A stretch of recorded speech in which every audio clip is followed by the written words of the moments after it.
she was actually not on his side. She believed it was probably true.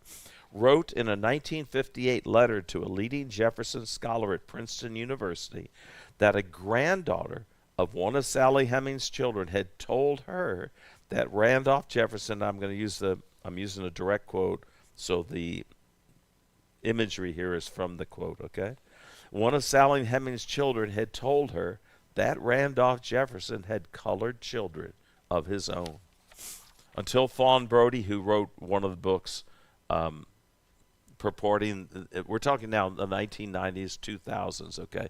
So you have a lot of this has gone dormant for 200 years, but man, once you can make movies out of it and make a good profit about it, they're going to start circulating again. Until Fawn Brodie recently persuaded the descendants of Eston Hemings that President Jefferson was his father, their family oral history had passed down that Eston was fathered by Thomas Jefferson's uncle. But that is not possible, as both of his paternal uncles died decades before Eston was conceived.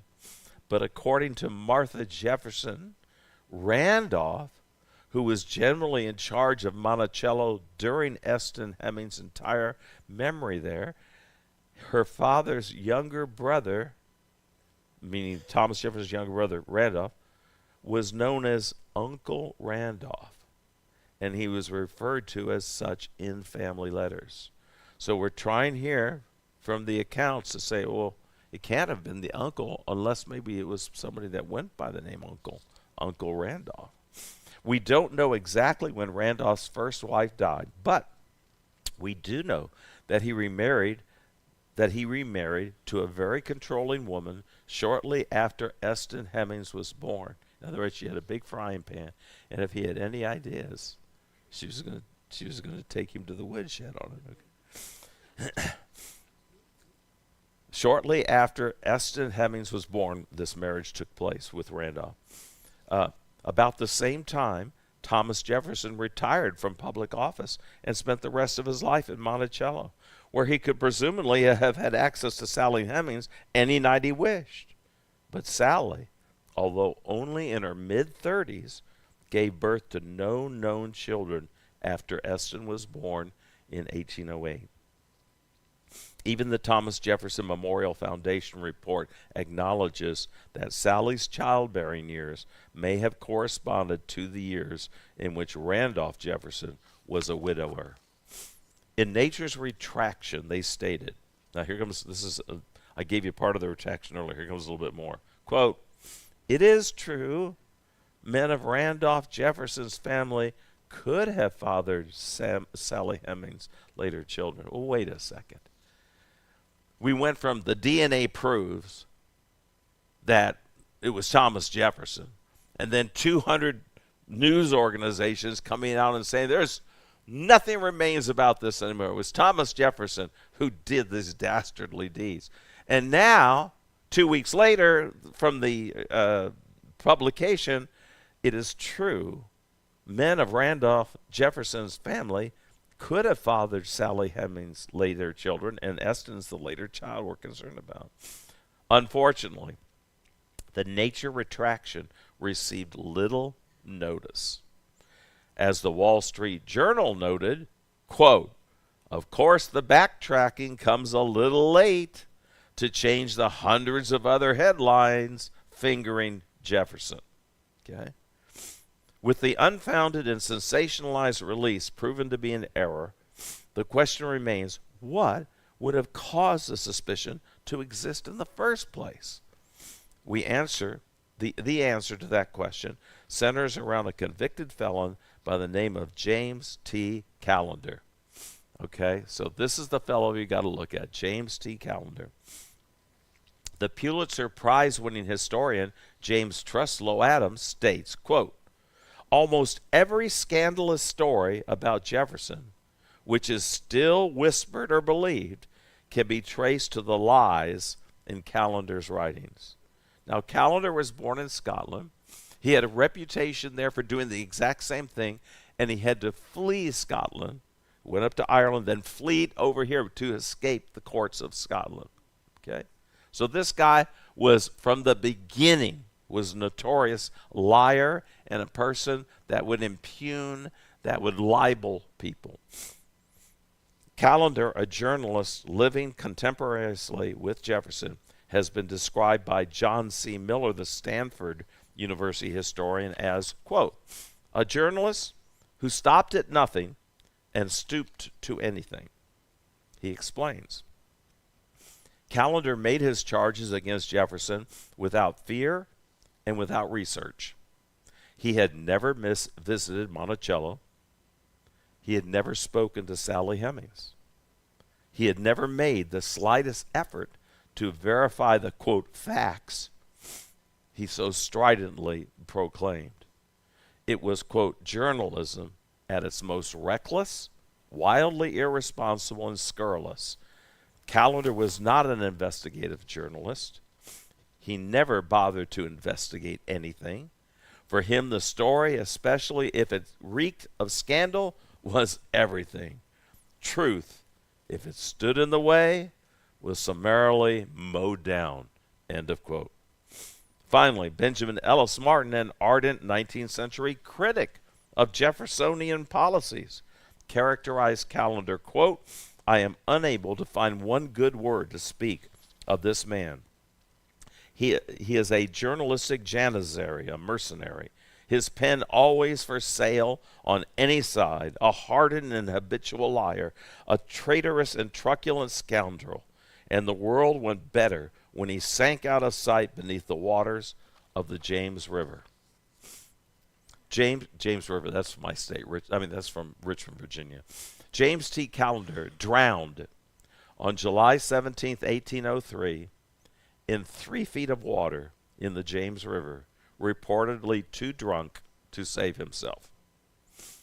Even though Thomas Jefferson could have taken the libelous Callender to court, Jefferson deferred, stating, quote, I know that I might have filled the courts of the United States with action for these slanders, and have ruined perhaps many persons who are not innocent. But this would be no equivalent to the loss of my own character by retaliating against them. I leave them, therefore, to the reproof of their own consciences. If these do not condemn them, there will yet come a day when the false witness will meet a judge who has not slept over his slanders. Now that's kind of interesting of a supposed deist, because a deist does not believe in a judgment that is going to come. He believes in a clockmaker God who just set it rolling.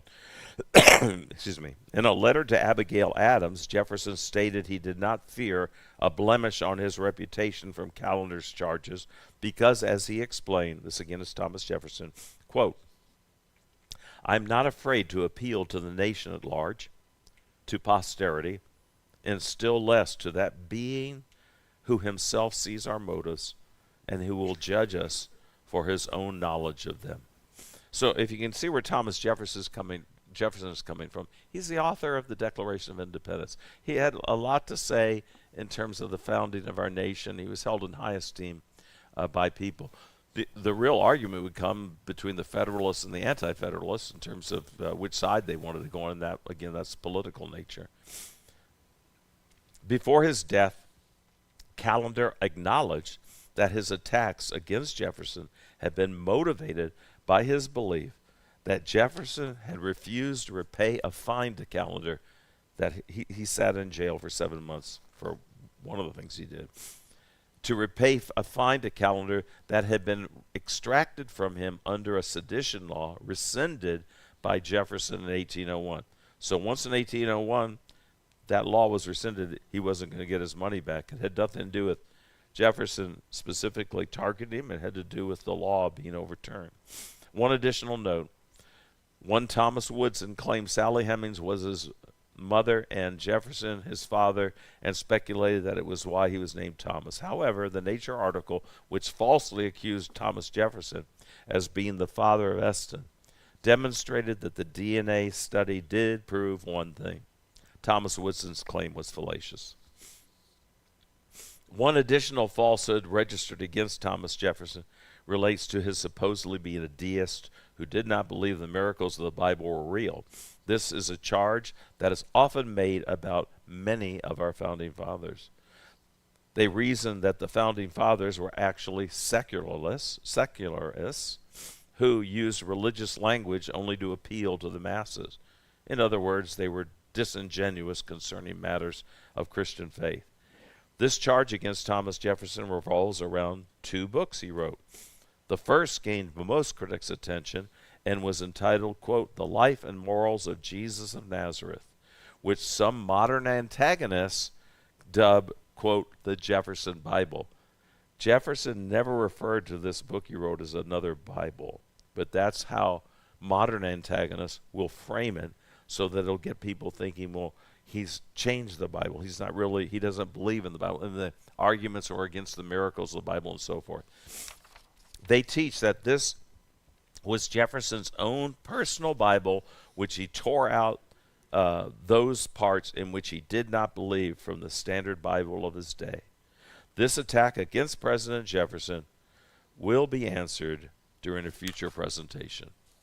Okay, this was 13 pages. I didn't want it to be 30 pages. Okay, so and there are other arguments against it, but this is the most prevalent and I think the most damaging because it really gets to the fact of Thomas Jefferson's morals on what was right and wrong and how he treated his slaves. Because as we discussed last week, both Washington and Jefferson attempted throughout their life to end slavery.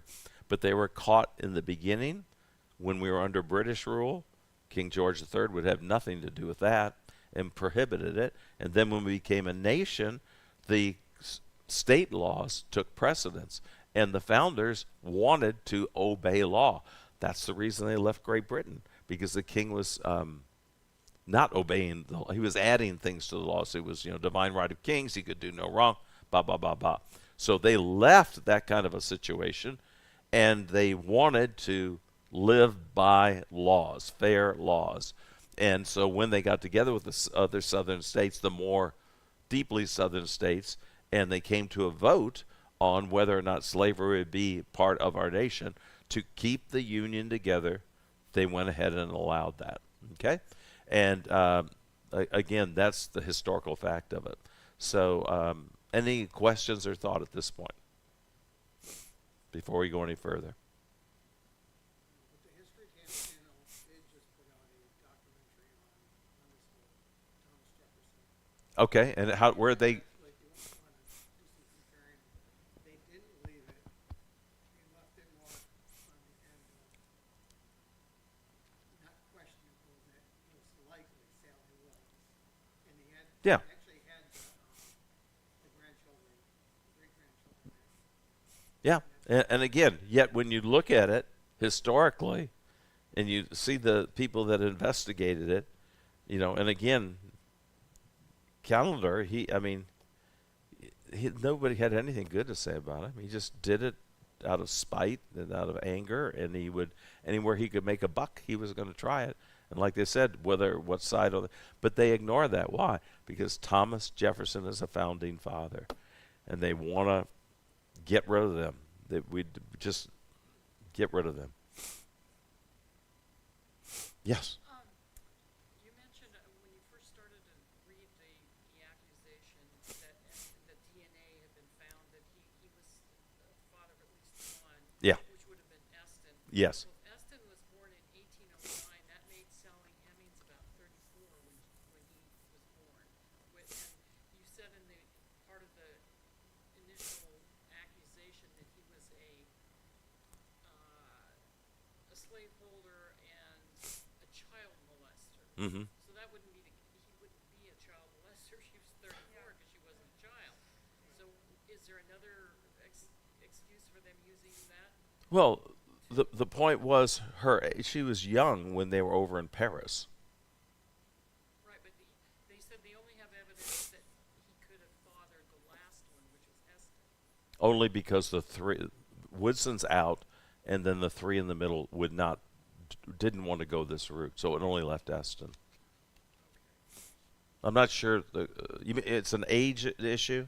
Why is he called a child? They called him a child molester, yet say that he Yeah. did father Eston well. Eston, if he was born in 1809, that made Sally Hemings 34. And he was the last born.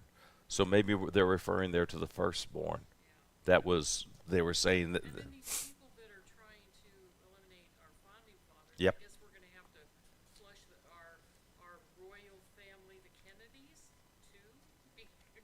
Well, the founding fathers have the special, they're at the origination of the country, what the country believed, what the country stands for, and what is the attempt by destroying statues, destroy all the things of the past, is to be able to leave that behind.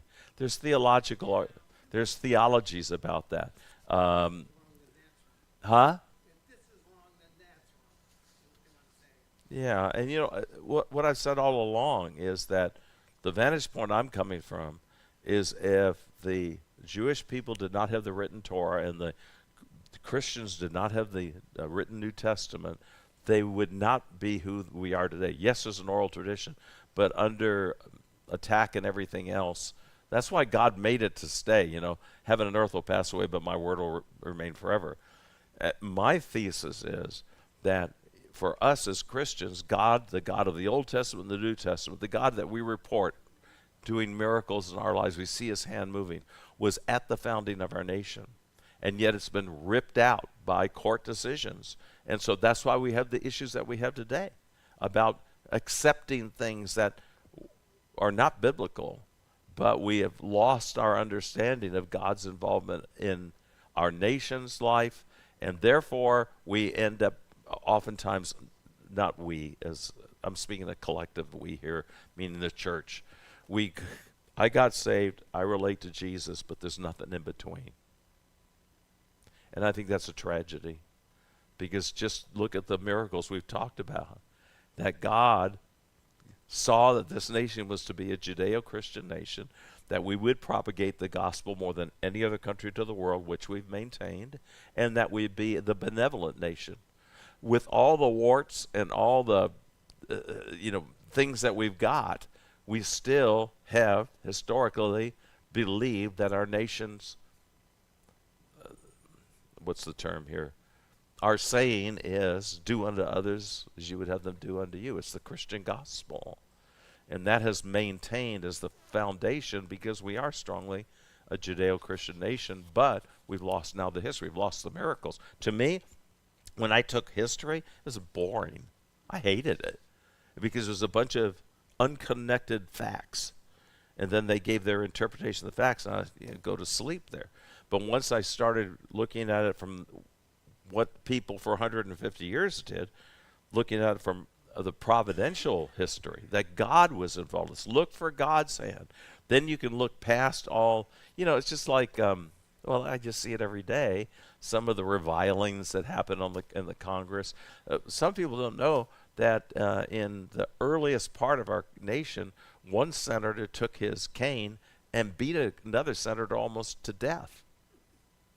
I mean, there's nothing new under the sun, So, but again, to me, what excites me and what I love talking about is just identifying God. And I not only do that here. When I went to Argentina, that was the source of my first message. I went and studied the history of Argentina, found the liberator, and started scanning everything I could read on him. Where's God in this? Where's God in this? And it really wasn't that hard. I found 5 powerful statements about his reliance on God.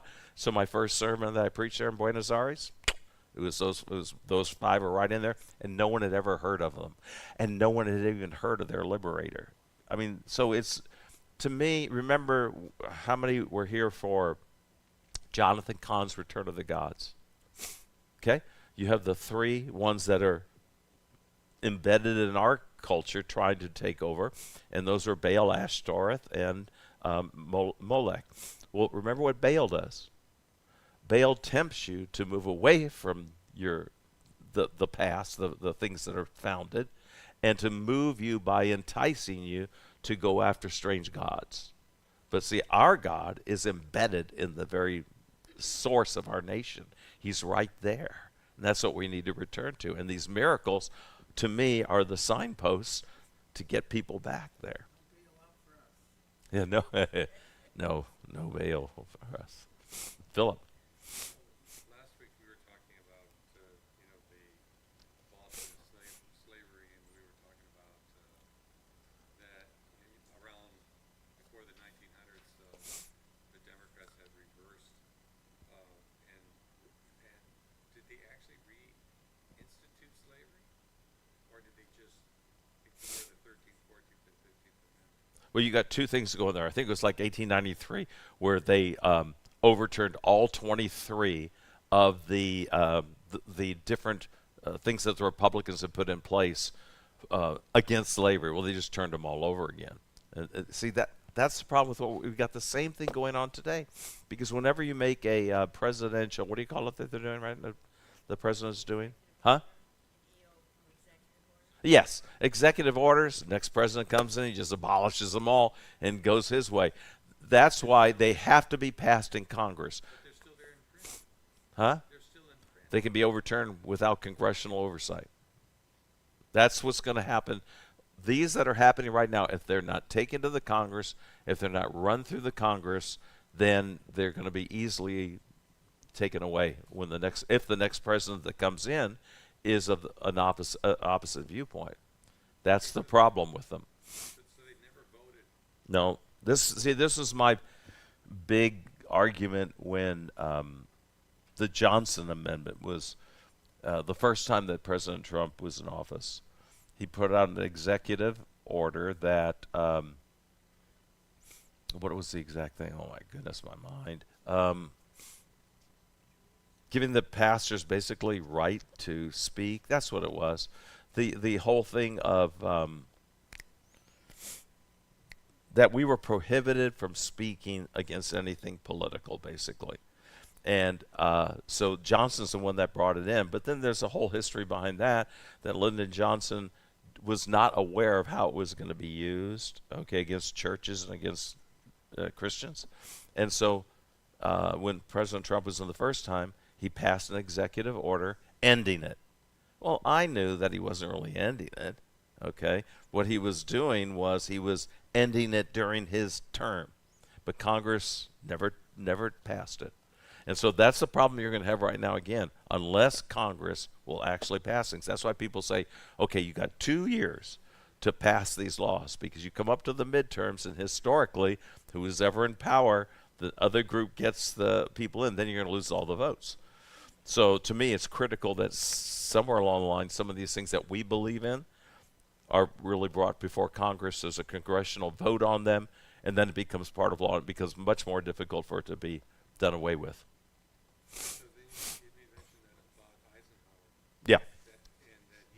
That He introduced the first civil rights agenda, but it was not accepted because of the plurality of the other party in office.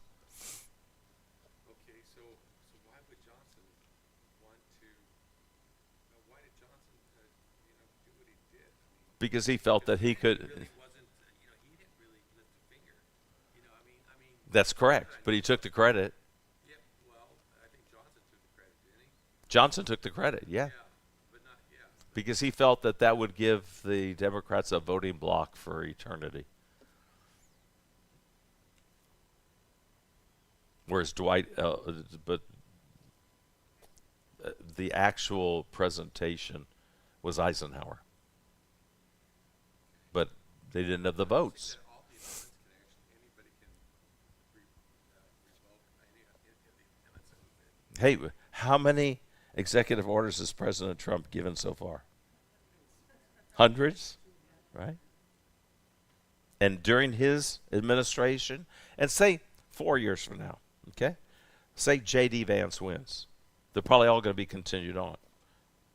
But if you elect someone, doesn't matter in the party, that's a socialistic or, Yes, they can just of them all. And that's what you had when the Democrats got into power again. And again, when we're not talking about Democrats of the 70s. We're talking about the Republican Party who came into existence to refute this issue of slavery. So when Abraham Lincoln, who was a Republican, ran for office, their slate was like 6 or 7 out of the planks were anti-slavery. Okay, so the Civil War happened, Emancipation Proclamation, and that continued until the next group got in that was pro-slavery, and then they annihilated all those things. It makes a very unstable Yeah. political. Yes, but the founders were really geniuses on this thing, okay? Because what they wanted, number one, they wanted the wheels of justice to move very slowly. That the things that would become, well, look at how, like those 3 amendments you talk about.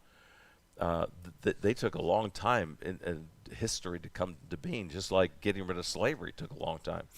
But they've got it together so that you would have the 3 checks and balances of the government, but then subsets to that, you would have executive orders, and then you would have that which is legislated into law, which would cause within the nation for us to go through things like this, so that they believed that eventually the nation, if it was healthy, okay, one of our constitutionalists wrote, he said that the Constitution was only written for a moral, religious people. If in the future the people ever become irreligious and immoral, the Constitution would not work for them. So that's where I'm fighting. Okay, that's where my fight is. That's what this course is about, is to say, hey, we are a Christian people. See, one of the biggest arguments today is, oh, I can't remember, one of the founders. Some of these things when I quote, it's in there, but I can't pull it out when we're doing something like this. What else was I saying there? Well, I was talking about how the founders put it together, and what this course is about is about the fact that we are a Republican democracy, okay, and we have laws that are based historically on Judeo-Christian. That's where I was going. You have people say we were never a Christian nation, and I can give you quote after quote, which I've done in some of these, quote after quote after quote, us being a Christian nation. They were a Christian nation. That didn't mean that everybody had to be Christian. It meant that we accepted peoples from different viewpoints, but the founders believed that the precepts of Judaism and Christianity would remain the foundation of this nation. Helen, Jane. It seems to me that there's a misconception that we're a democracy. We're actually a Right. constitutional republic. Right. And in a democracy, if you own a bicycle, but somebody outvotes you by 1 vote, the majority, they can take your bike. Yep. In a republic, you have private ownership. You have Yep. rights and responsibilities that are yours alone, and they can't be outvoted by a majority of other people. And I think some of this business about we're all a democracy, we're not, no, we're not. No, we're not. Never have been. Yeah, and they're throwing that around as if that's going to make everything okay. If I have 1 more vote than you do, then I'm going to take over everything that you have as responsibility or that you have as your own private ownership. That goes away in democracy. You have to Yep. Let me say 2 things there. Number one, you just defined the opening words to the Declaration of Independence. We hold these truths to be self-evident. Self-evident. They are self-evident. Okay. We hold these truths to be self-evident, that all men are created equal and endowed by their Creator with certain inalienable rights. Okay. So that's number one. Then what was the second one? It was really good too. What was the second? Oh, that was the big debate. Now, you might not like this, but they really debated this. Should people be allowed to vote that did not own property? Now, why did they say that? Why was there a big debate about that?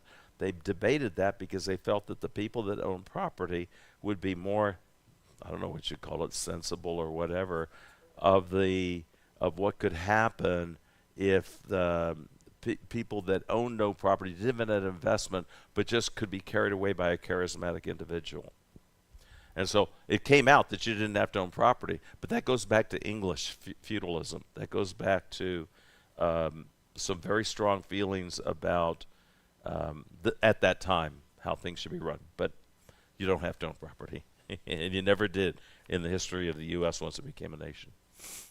A lot of this, I tell you, a lot of this is English. It's going against English. What they experienced in England, there were certain things that they did not want to experience here. That's why I shared, I think it was last week, that the whole thing about star chambers, the king's own private judicial system, where he could take people and have his guys get them and take them into this court, put them in the Tower of London, or kill them, or in the Tower of London for the rest of their life.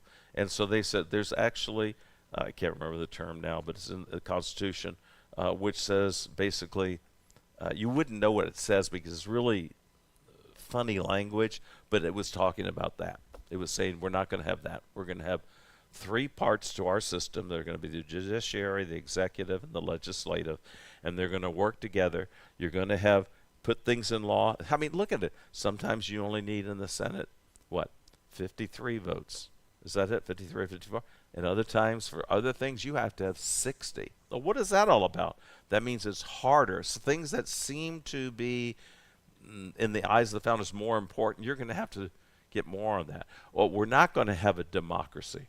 We're going to have what we call an electoral college, because we don't want all those people living around the ports where everything is transferred in to have an unfair advantage over those that are growing the crops in the Midwest for those people at the coast.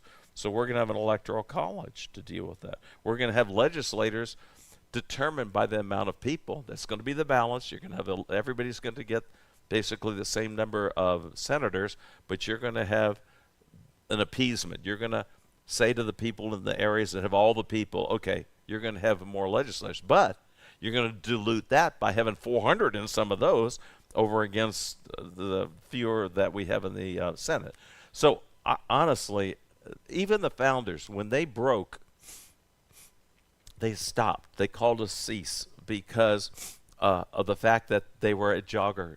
They were what's a joggerhead? No, jogger. No, I forget what it is. They were at each other. They couldn't come up with anything. Benjamin Franklin, supposedly being the deist that he was, not, called for prayer, and he said that at the beginning of our war with Britain, we had daily prayer, and now we have forgotten that. And it is my suggestion that we or have a time off and go to prayer. Come back 2 or 3 days later, and the founders themselves, in their writings, declare it was a miracle that happened. Because everyone that was like this, all of a sudden we're able to come together and work out the Constitution, which is the longest lasting constitutional form of government that's ever existed here in the world. Okay? Our Constitution. Do you have time to comment on the road judges that we're seeing there? Yeah. Yeah. It's part of the process. It's probably going to go to the Supreme Court. Because think of it. Just think of the stuff that Trump went through. Everything is run through certain courts. Washington, D.C., was it Seattle or Portland? One liberal basis, okay? And so then it had to go up the chain. So there's two thoughts there. Rogue judges know already that they're going to be overturned. But every moment of delay that they can put in there, they're going to do, okay? And so that's one thing about rogue judges.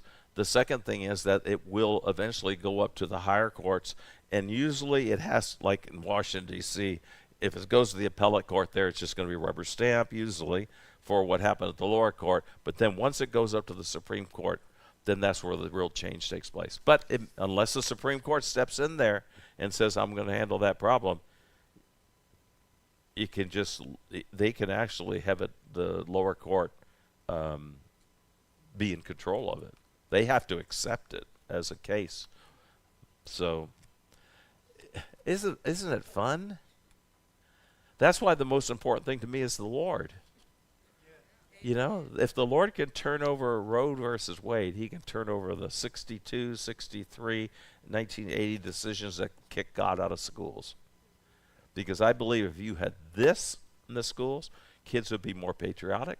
They would have a better sense of well-being, that they're actually in, because everybody's got problems in life that we go through, but you have that stability there of God.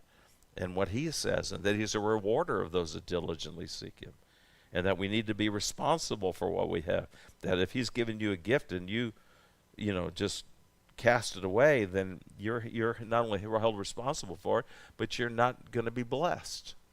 Why is God saying I want you to be the head and not the tail? Choose life. Choose the right way to go. Because why? Because you've got a big God up there that's going to support you supernaturally. He's going to be there helping you. He's going to open doors and close doors.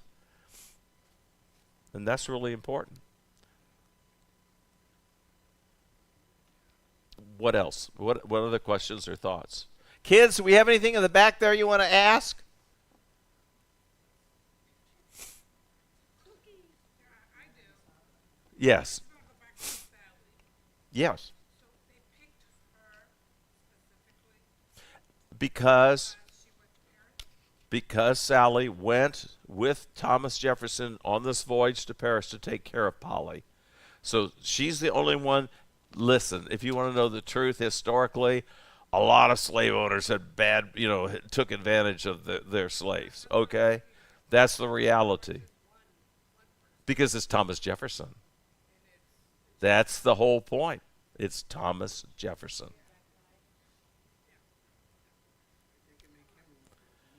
They can discount. See, and that's the illogic. The illogic is because people do not know their history. If they can show one bad apple, then they're all bad. One bad pastor, we're all bad. I mean, that's the way the illogic when people are operating in a level of not understanding the history or the depth or the good things and so forth. And so in our world today where you order at McDonald's, I need it quickly. All right? I want things to happen fast. But we are forcing people to think based on history. And that's what I think the power of this is. It's based on the history of God's intervention in our history. We said in the first service, we were asking what things stuck out to you. Of all the different miracles, which ones stuck out to you? And who was the first one that said, the lady that was out on the battlefield, Molly Pitcher. But the reason why, she said because she was from New Jersey. That was one of the highlight moments that we had in here because Merrill, for those that know her, was sitting right there. And I'm reading through the thing, the prophecy of, and at the end of, the one that George Washington used to encourage his troops. And it says, and who's the writer? He became an atheist, unfortunately. Well, we don't know how he turned out. He went through that. Yeah, Payne. And he writes, that some New Jersey maiden would rise up like Joan of Arc and lead our nation. And so I'm standing up here and I'm reading that, and then I gave the story of her, right? And then there's Meryl on her phone. And she says, she was born in New Jersey. She's from New Jersey. I said, you got to be kidding me. I didn't know that. I said, well, there it is. I mean, that's prophetic, And again, I like that because no matter how Payne ended up, God's still working. See? And his word will not return void. You may be saying something. You might be a scoundrel like it. The book of Acts. Who was the priest that was prophesying, and yet he was not right related to the Lord, and yet the prophecy was coming. He was speaking through him. God was speaking a word through him, though he wasn't in a right relationship with God. So to me, that God is always at work. We just have to find him. We just have to look and say, okay, we can find you, God, in this. Because guess what? He's going to be the one remaining standing at the end. Right? Amen. So to me, I have such encouragement about our future. I just beam with exuberance just because what we've shared here. And I appreciate you all letting me share it because it's really important. And I wish that every school in America taught this. And it was taught for 150 years. We just have to go back to it. Yes, Nietzsche. Just a comment. Chris, brother and I, we look forward to coming every Wednesday. And the first thing is we like seeing you enthusiasm. The way you present it. Oh, I appreciate that. Thank you. It's really It is not an effort for me at all. It's not hard at all. So what's next? That's a good question. So We have next week off. next week off, And The Chosen's not being released till September, so it's not going to be The Chosen. it's in the theaters though. Yes. I even suggested, hey, maybe Wednesday we'll all go to the theater and watch the movie. I'm game, and I'd be game for that. But hey, you come here, it's free, and I'll even give you a stamp. Oh, a stamp, and we haven't gone over the page yet. Wait, where are the stamps? Well, sure, we always talk about, okay. I need someone that will hand these out. Come on, Judy. Hey, do you have a picture of it up? Did you find one? This is from 1954, and it's it's the best Thomas Jefferson one I could find because it really is a good likeness based on paintings.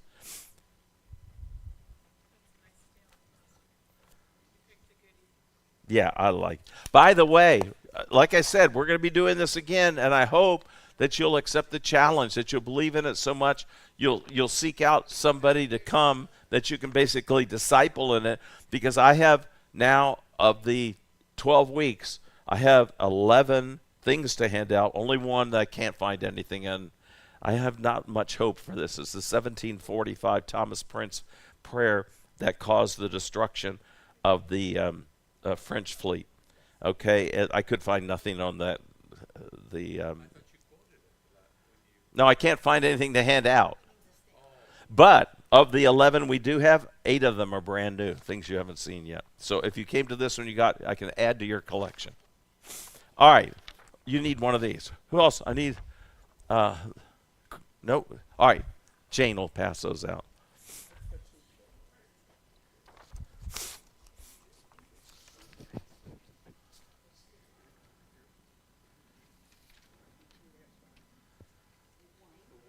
Are the courts allowed to go get, if they're lower courts and they're not at the higher level, why are they allowed to oppose? That's our system. I mean, because, That's our system. Now the Supreme Court can come out in this situation. the Supreme Court, but the lower courts, They can take it right up to the Supreme Court. Excuse me. okay, okay. Thank you. If the Supreme Court accepts it, but if they don't, you said the lower courts. Yep. It'll stop it dead in its tracks. Well, why? Where constitutionally does it say where it says that they're allowed to do that? That's the way the system's set up. I know, but it's no constitution. They expected that the people, we the people, would feel so much energy on certain subjects that we wouldn't let them die. Whether it was protesting or marches through the streets. What caused the civil rights of the 1960s? What caused that to be turned into the movement and get the legislation it did? Because it was an organic uprising of people realizing that what was going on was wrong. And so when Martin Luther King pinpointed it and said Thomas Jefferson was correct and that all men are created equal, but the problem is not all men are being treated equal. And when he hit that chord, to me, in a little bit different way, but when Robert Kennedy said the thing about we need to love our children more than we hate each other, it was the same sort of slice. Okay, there's certain things that are said at certain times that will cause the community of Americans to come together and say, we've had enough of this.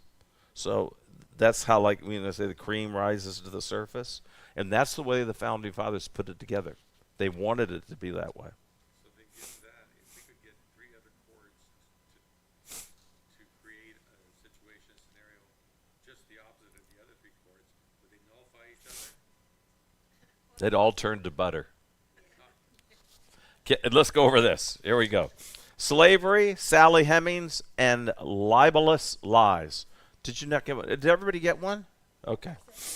As we saw last week, both George Washington and Thomas Jefferson had been vilified for owning slaves. But upon close historical examination, the issue of slavery and the means to end it took nearly a century and eventually was only solved through civil war. Both Washington and Jefferson worked tirelessly to mitigate and end the results of this brutal, ungodly institution, slavery. but were bound first by Britain and then the laws of the new republic from achieving their ultimate goal, meaning in their lifetimes. Adding to the vilification were and continue to be attempts to paint Thomas Jefferson as a child molester who took advantage of the daughter of one of his slaves. He has been accused of fathering between 1 and 5 children by Sally Hemings.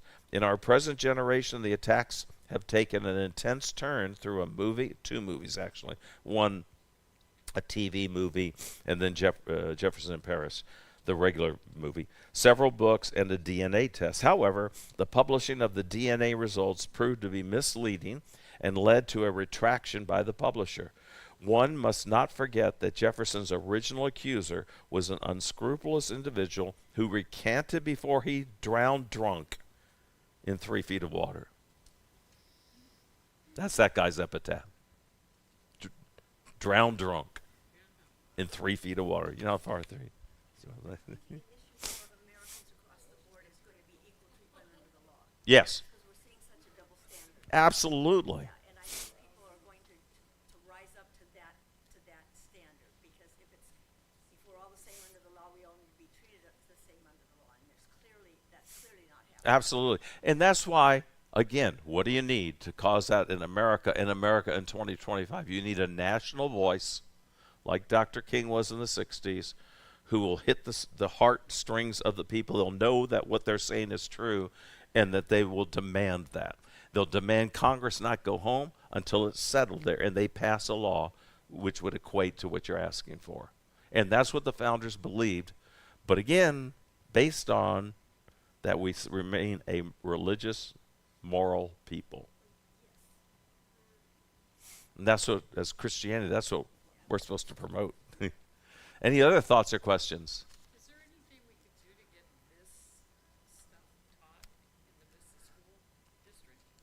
It's good. Right now, no. This is part of what we're doing in terms of sending this material off. You have to have a rescinding of the laws. Right now, a teacher taking this would immediately be reported to HR because of the laws passed in 62, 63, when Bible study and prayer were taken out, and then eventually 10 Commandments stripped off the walls. The last state to do it, too. Well, Yeah. the dismantling of the Department of Education and putting things back Yeah. in the states, there's a lot of states that would change what they're doing. Yeah, absolutely. And Right so, now, they've yep. got a federal mandate to not. So the first steps in that process are already starting. I believe that too. And again, I mentioned this, was it last week? You know, we were homeschooling back in the 80s, and we just really believed strongly that that was the way to go. But at the same time, once the kids hit 6th grade, we gave them the options of what they wanted to do, because we felt at that point they were strongly founded. And they could, because like I went to not only to go to San Diego State, but my seminary, there's 27 different types of Baptists. There's the right, there's the middle, and then there was mine on the left, okay? So it was a very liberal institution, and I went through it. It didn't harm me, you know. I just... That's kind of a matter of opinion. We could vote on that. Yeah. Thank you for that vote of confidence. I'm very assured now. But you see what I'm saying is, if you're well-grounded or you have a call on your life and you get into a situation where you don't believe, you just stand up and, ignore it or say what your piece is, to say. I don't think, again, the key is being, who had the big impact upon us in terms of homeschooling? Was Dr. Raymond Moore, a Seventh-day Adventist, who wrote a book entitled Better Late Than Early. And he really was pushing for keeping the children home with just doing things with their hands, being taught things. And then I, out of that, really believe that if a child can read, the world's open to him. If you teach them correctly to read. That's why my daughter Amy, to this day, is working. Well, that, Donna. That goes back to Marie Ledoux in the 90s or 90s. She was given by God a phonics program called Play and Talk. Very successful.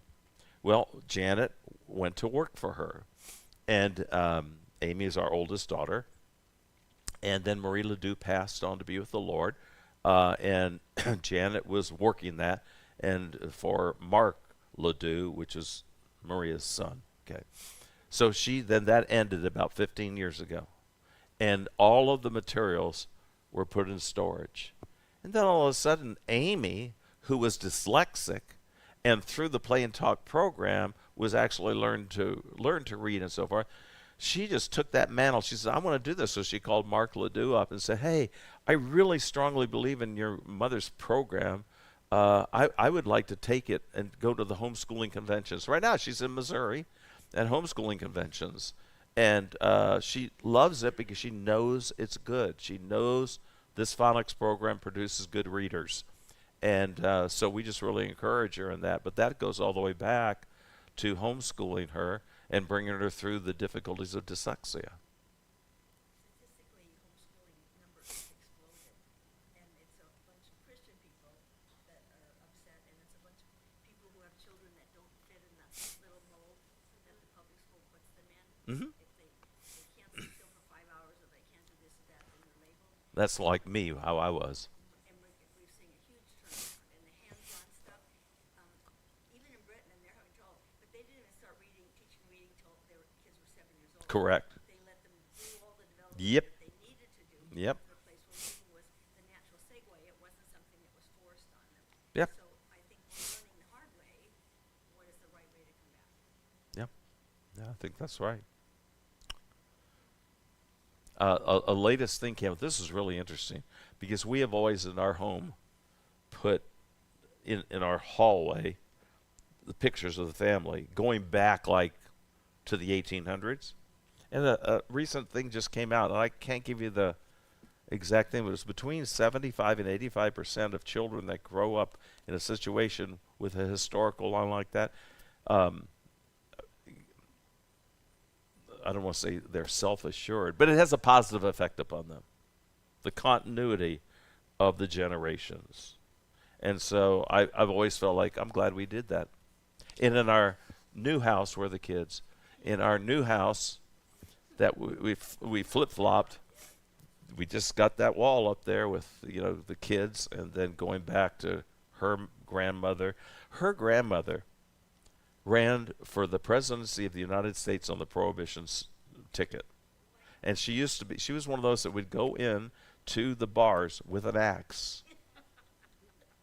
This is true. This is true. She would go with an axe with the other women and she's from Alabama. Okay. When Janet talked to her about marrying me, it was really going towards the marriage. Mama was what we called her. Said, is he a Southerner? No, what is he?